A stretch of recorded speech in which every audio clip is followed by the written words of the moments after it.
La laïcité au Québec, elle a beaucoup avancé en 2017 avec la loi sur la neutralité religieuse de l'État. Elle a beaucoup avancé en 2019 avec la loi sur la laïcité de l'État, mais elle demeure perfectible.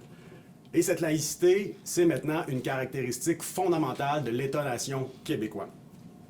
Donc la vision qu'on propose, c'est celle d'une laïcité cohérente.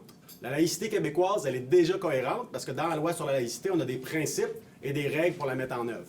Mais en même temps, on a deux lois distinctes, avec des objectifs parfois peut-être un peu différents.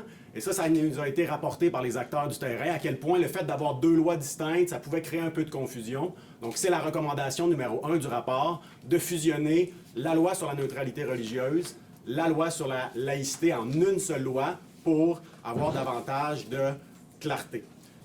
En ce qui concerne la liberté de conscience et de la liberté de religion, on propose de consacrer deux nouveaux droits fondamentaux. Le droit de tout employé de l'État d'exercer ses fonctions dans une institution laïque et le droit de tout enfant fréquentant une institution de l'État d'être protégé contre les pressions religieuses. Alors pourquoi on veut créer des droits fondamentaux? Pour donner des recours, pour donner des moyens aux personnes victimes d'atteinte à la laïcité de défendre leurs droits. Et bien sûr, la laïcité est un critère et une condition, je dirais, pour l'égalité entre les femmes et les hommes. La loi 21 est un jalon fondamental dans la reconnaissance du lien entre la laïcité de l'État et de l'égalité entre les femmes et les hommes. Mais on va aller un peu plus loin. Pourquoi? Parce qu'il y a des gens sur le terrain qui nous ont dit qu'il y avait un problème avec les règles d'égalité entre les femmes et les hommes et donc il fallait renforcer. Donc on demande à la recommandation 16 et à la recommandation 17 précisément d'ajouter à la laïcité reconnaît l'égalité citoyenne et l'égalité citoyenne. On demande d'ajouter l'égalité entre les femmes et les hommes. Pourquoi? Parce qu'en droit, puis je ne veux pas faire du juridique trop, là, mais en droit, l'égalité entre les femmes et les hommes n'a pas été souvent reconnue par nos tribunaux. Si je vous disais que c'est seulement en 2018 que la Cour suprême a reconnu une atteinte aux droits des femmes à l'égalité qui méritait compensation, réparation. Mais c'est seulement en 2006 ou 2007 qui reconnaissait une atteinte aux droits des femmes à l'égalité.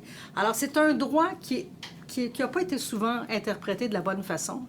Alors, ça vaut la peine de préciser. Et à la recommandation 17, on propose une définition qui est inspirée de la CEDEF, de la Convention contre l'élimination de toutes les formes de discrimination faites aux femmes, mais aussi d'un avis présenté par le Conseil du statut de la femme en 2007, qui avait déjà élaboré une définition en ce sens. Donc, on fait avancer le droit dans ce sens-là. Le droit à l'égalité entre les femmes et les hommes va être renforcé par cette définition. Et si le ministre accepte nos propositions, ça va être la première fois au Québec que dans une loi du Québec, au fédéral, ça n'existe pas non plus, qu'il y aura une définition de c'est quoi l'égalité entre les femmes et les hommes et comment on doit l'interpréter. Donc, c'est une avancée et je pense que c'est essentiel que ce soit intégré.